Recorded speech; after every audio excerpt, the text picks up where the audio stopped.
আমাদের কাছে একটা আছে ভিভো 200 প্রো। এটার মধ্যে প্রবলেম আছে যে এটার মধ্যে এফআরপি আছে। এটার মধ্যে এফআরপি আছে যখন এটার গুগলের মধ্যে কোনো জায়গায় এটার সলিউশন নাই। এটার মধ্যে 3 আইসি, ট্রিপল আইসি, ডাবল টিকার আইসি, এই জন্য এটার কোনো সলিউশন নেই। এটার আমাদের এইখানে আপনারা দেখতে পারবেন এফআরপিটা লাগানো আছে। কাস্টমার কিন্তু আমাদের এফআরপিটা ভুলে গেছে অরিজিনাল মোবাইল।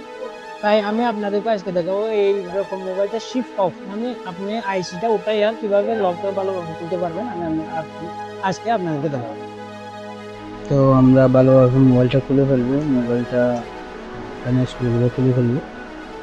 স্ক্রু খোলার পর আমরা বুটটা ডিসকানেক্ট করে নেবো। বুটটা ডিসকানেক্ট করে নেওয়ার পর আমরা ক্যামেরাগুলো বের করে ফেলবো। এখানে ডিএনআর পয়েন্টে ক্যামেরাগুলো সবচেয়ে প্রথম আমরা বের করতে হবে। তারপর আমাদেরকে এই সিলটা কাটতে হবে, কারণ আমাদের ইউএফএসটা এই টিনের পিছনে, তাই আমাদেরকে এই সিলটা কাটতে হবে। আমরা এখান থেকে একটু কেটে ফেলবো, জন্য আমরা এই আইসি রিমুভার ঢুকাতে পারি এখান থেকে ওই সাইড থেকে।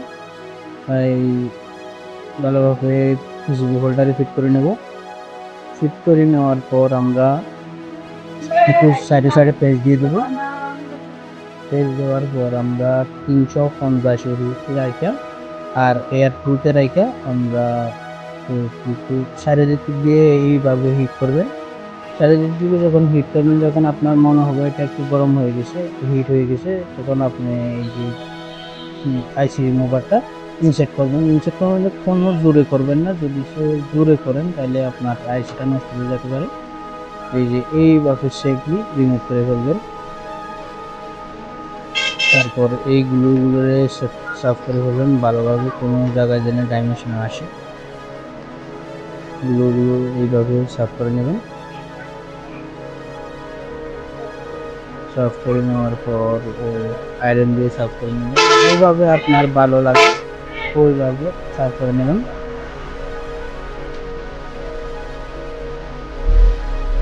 ধ্যান রাখবেন যে কোনো স্ক্র্যাচ যেন না আসে। যদি স্ক্র্যাচ আসে তাহলে আমাদের আবার ইউজি মার্কিং করতে হবে, একটু সমস্যা।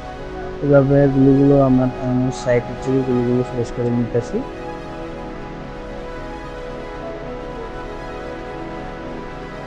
এরপরে পেট্রোল দিয়ে ওয়াশ করে ফেলবো। আপনাদের কাছে যদি পালকন থাকে তবু ওটা ইউজ করতে পারবেন, আমার কাছে পেট্রোল ইউজ করে আনি। তারপর আমরা ইউনিটটা নেব। ইউনিটটা ভালোভাবে এখানে পিসিবি হোল্ডারে ফিট করে আমরা প্রথম গুলোগুলো সেট করে ফেলবো, কারণ এটা ব্ল্যাক পেস্টেড, তাই আমাদেরকে এগুলো সব করে নিতে হবে। আয়রন দিয়ে প্রথম আমরা গুলোগুলো এইভাবে দেখতে পারবেন, আমরা এগুলো সাফ করে নেব।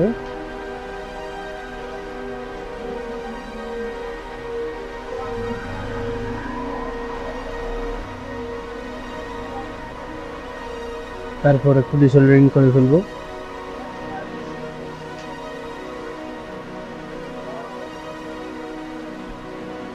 তারপরে পেট্রোল দিয়ে সাফ করে ফেলবো।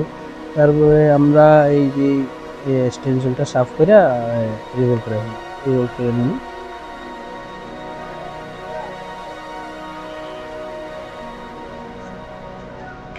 ভালোভাবে পিপিটিটা উপর থেকে অ্যাপ্লাই করবো। হালকা একটু প্রেস করে হিট 300-তে রাখা, এয়ার 0-তে রাখা এটা রিভলভ করে নেব।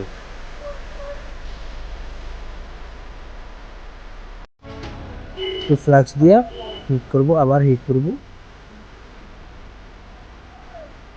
হিট কইরা ফ্লাক্স দিয়ে হিট করার প্রয়োজন এর লাগে যে যেন আমাদের কোনো বল মিস না হয়।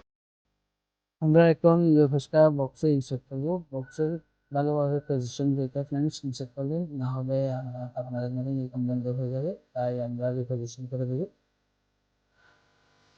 তারপর এখানে দেখতে পারবেন আমরা ডিটেক্ট করেছি, আমাদের ডিটেক্ট সাকসেসফুল হয়ে গেছে। এখানে ব্যাকআপ নিতে আছে, আপনার যদি কোনো এরর আসে ব্যাকআপটা ক্যান্সেল করে দিবেন, তারপর কোনো এরর আসবে না ইনশাল্লাহ।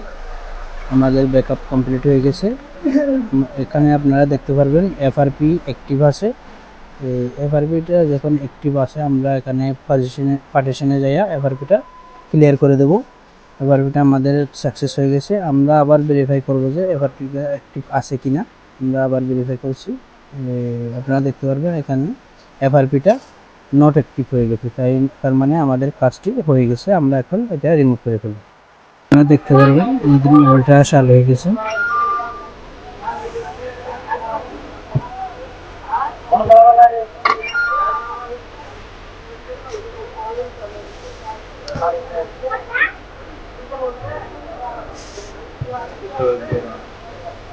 হুম।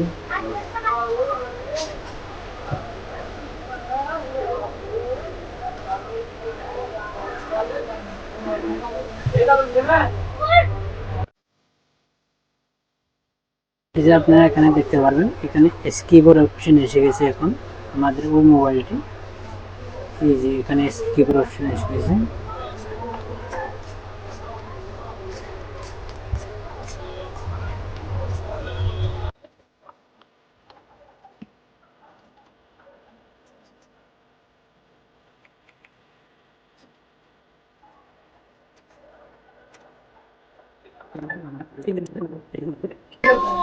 আপনারা এখানে দেখতে পারবেন, আমরা এই মোবাইলটা এখন ডিসপ্লে দেখুন, কিছু করবেন, আধা ঘন্টা পরে এটা সমস্যা ঠিক হয়ে যায়। তাই আপনার যদি কোনো ধরনের কাজ না বুঝেন আমার নক করতে পারবেন, আমি আপনার যদি ফ্রি থাকি ইনস্ট্যান্ট সলিউশন দেবো ইনশাল্লাহ। যে কোনো ধরনের কাজ আপনি আমার থেকে হেল্প নিতে পারবেন। Thanks for watching.